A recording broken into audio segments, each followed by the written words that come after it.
বান্দা বান্দি জমিনের উপরে আল্লাহ পাক বিভিন্ন দিক দিয়ে আমাদেরকে পরীক্ষা নিয়েছেন বা নেবেন।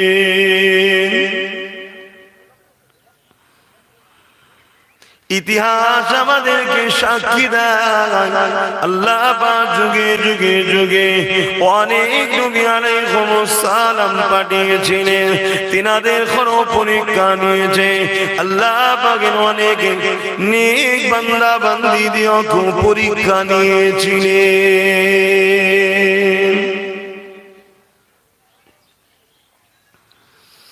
এ নওজওয়ানেরা, আল্লাহ পাক নারীদেরকে এত সম্মানিত করেছে, নারীদেরকে এত মর্যাদাবান করেছে।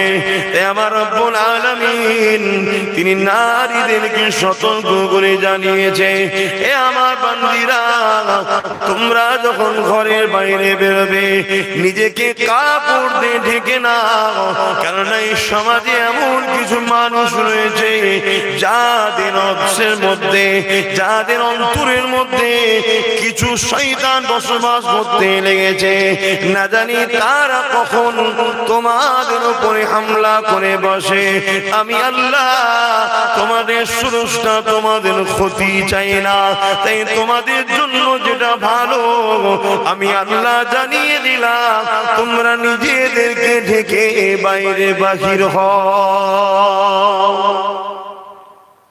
এখন কেউ যদি আল্লাহর কথা অমান্য করে তার লাভ না লস? একটু সারা দিলে ভালো লাগবে।